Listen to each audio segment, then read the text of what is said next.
Welcome back. Today, we're taking on an absolute giant of American literature. I mean, most of us probably know the surface level stuff, right? A clever, kinda mischievous kid who somehow tricks his buddies into doing his chores. But the true genius of Mark Twain's masterpiece, it goes way deeper than just a bunch of childhood pranks. In this explainer, we're going to completely deconstruct the character of Tom Sawyer. We'll peel back the layers to really explore his real-life origins, the profound psychological depth of his journey, and of course, the cultural legacy that makes him a literal icon. Okay, let's dive into this, because the actual origin of Tom's name, it starts with a pretty incredible historical mystery. Picture this. During his days as a reporter out in San Francisco, Mark Twain became buddies with this jolly, really flamboyant real-life fireman. And his name? Yeah, you guessed it, Tom Sawyer. Twain would literally just sit there listening to this fireman spin these wild stories about his youth, scribbling them down in his little notebook. Eventually, Twain turns to him and makes a promise. I am going to put you between the covers of a book some of these days, Tom. The real Tom Sawyer just kind of laughed and said, "Go ahead, Sam, but don't disgrace my name." But, as you're going to see, the character's actual personality is a whole different story. To really wrap our heads around this masterwork, we're going to follow a quick roadmap. First up, the boy behind the myth. Then, a mischievous coming of age. Third, symbols of growing up. Fourth, visualizing St. Petersburg. And finally, an enduring cultural icon. All right, part one, the boy behind the myth. So, where exactly did Twain find the inspiration for literature's most famous 12-year-old troublemaker? Well, the truth is, Tom isn't just one guy. Twain actually wrote in the preface to his novel that Tom is a combination of 3 different boys he knew growing up. He literally called Tom a composite order of architecture. Those 3 kids, his childhood friends John B. Briggs, William Bowen, and, maybe most importantly, Twain himself. So when we're reading about Tom's wild adventures, we're actually getting this perfectly blended distillation of what a real 19th century boyhood looked like. Moving right along to section 2, a mischievous coming of age. So our narrative unfolds in this small, sleepy town along the Mississippi River, right around the 1840s. But you've got to understand something absolutely crucial here. This fictional village of St. Petersburg, it's not just a pretty backdrop. It operates as a complete microcosm of American society. Think about it. Every single social institution, every weird adult quirk, all the flaws of the wider world, they're all represented right here on this smaller scale. It makes it the absolute perfect testing ground for a growing kid. And that actually brings us to the real intellectual spine of this explainer. The Adventures of Tom Sawyer is, at its core, a bildungsroman romance. Now, if you haven't heard that fancy term before, don't worry. It's just a literary genre that focuses on the psychological and moral growth of a protagonist as they move from childhood to adulthood. That's what we're tracking here. Tom's evolution from this innocent, carefree trickster into a genuinely heroic young man who eventually faces some very real, very adult dangers. But he definitely starts out as a trickster, and honestly, nothing shows that better than the legendary whitewashed fence scene. Tom is forced to do chores on a gorgeous Saturday, right? And he's facing the absolute ridicule of free boys like Ben Rogers, who are out there pretending to be steamboat captains. But Tom employs sheer psychological genius. He acts as though painting this fence is a rare, super exclusive privilege. Dropping that masterful line, "Does a boy get a chance to whitewash a fence every day?" By making it seem so hard to attain, he literally changes the economic value of the chore. He gets the other kids to trade their most prized possessions. We're talking a kite, a dead rat on a string, 12 marbles, just for the chance to do his work. It's absolutely brilliant.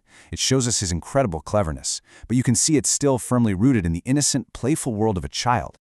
Now that transition from childhood to adulthood, it hits Tom hard.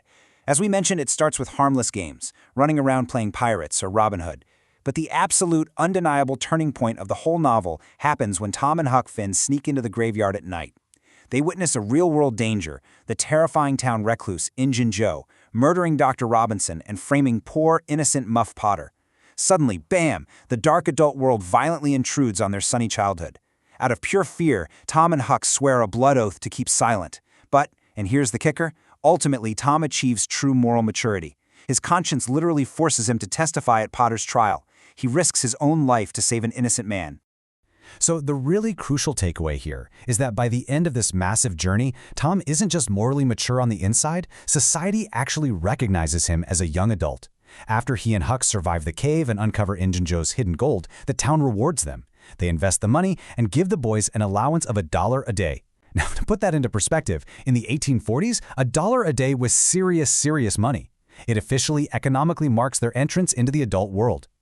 Now, what's really interesting about this next section, Section 3, Symbols of Growing Up. See, Twain doesn't just sit there and tell us Tom is maturing. He brilliantly weaves it right into the environment.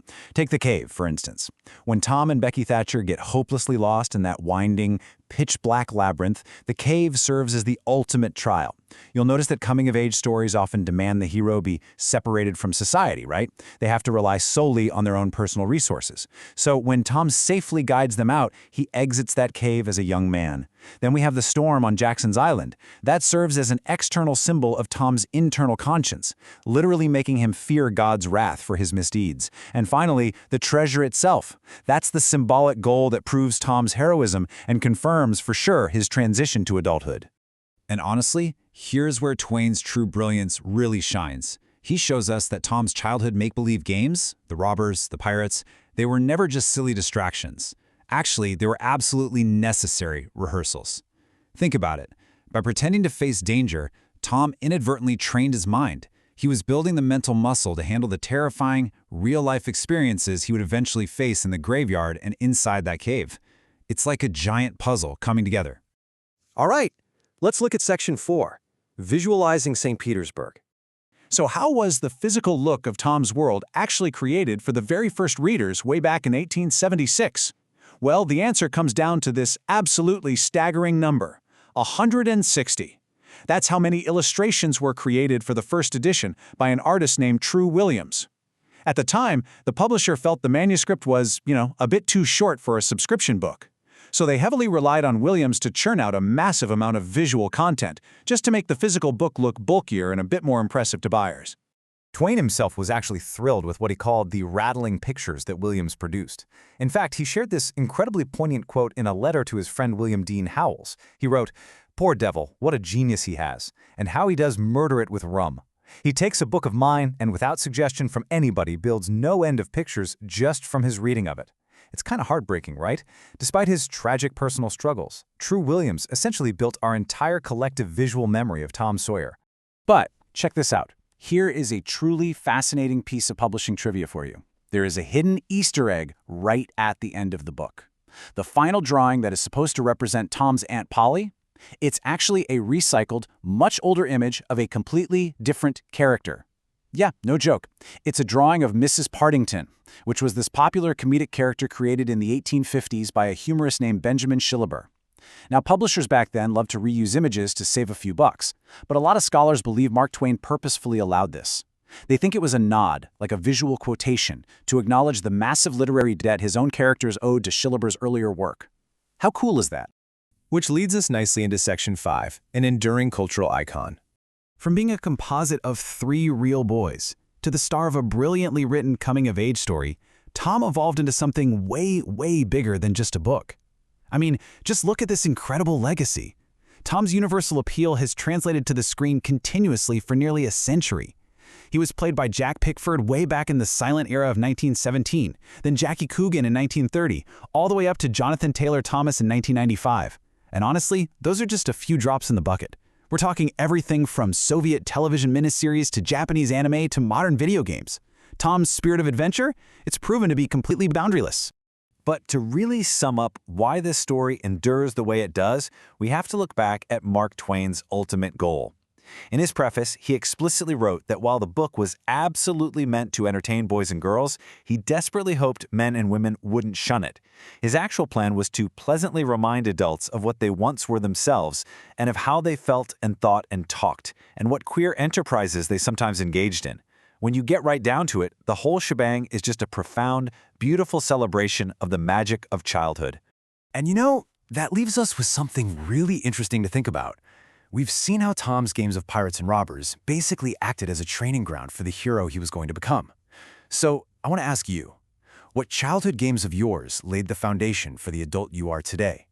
What make-believe worlds helped you navigate the very real one you live in right now? Think about it. Anyway, thank you so much for exploring this incredible text with me today. Keep learning, keep questioning, and I'll catch you on the next explainer.